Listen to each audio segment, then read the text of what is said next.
Hello everyone. Today I would like to talk about William Faulkner's short story A Rose from Emily.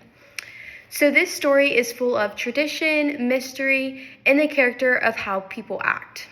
In Faulkner's story, Emily is a secluded woman who lives in a collapsing house, and this was after the Civil War. She also lives in the South as well.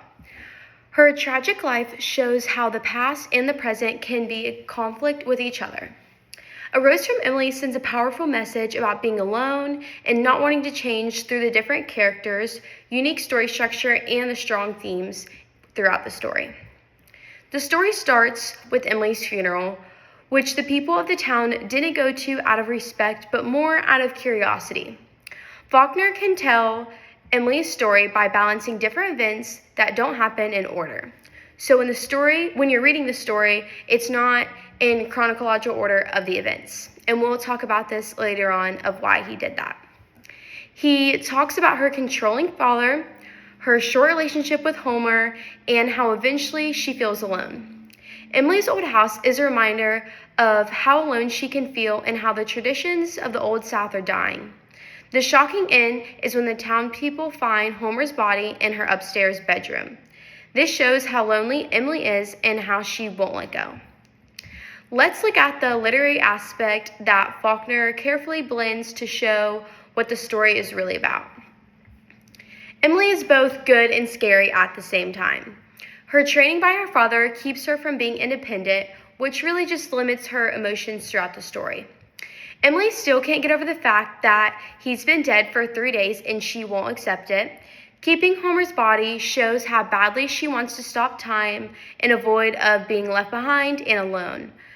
A Rose from Emily by Faulkner makes us think about what it means to be alone and how people need to connect with each other no matter how strange the relationships are. Emily's house is a sign of the Old South that is falling apart. It's used to be beautiful, but doesn't fit into with today's world and society.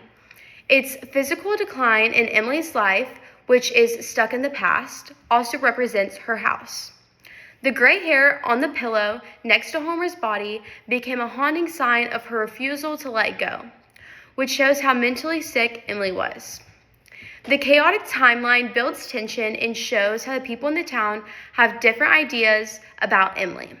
That's what we previously talked about of why the story is not in chronological order. The rumors and observations help us piece together her story, which show how the society helped her feel alone. This structure keeps readers interested and makes sure that the shocking finish hits the hardest at the end. The main idea of A Rose from Emily is to fight against change. Emily represents the South's tragic failure to make peace with its past and the present. Her loneliness also shows how social expectations can hurt people and how dangerous it is to hold on to something too tightly, especially things that could be lost. William Faulkner writes an interesting story about being alone and following customs. The story shows us that change is a normal, if painful, part of life through its complex characters, symbols, and themes throughout the story. We can think about how our own unwillingness to change might affect our lives and the lives of those around us, as we remember Emily's sad ending. Thank you.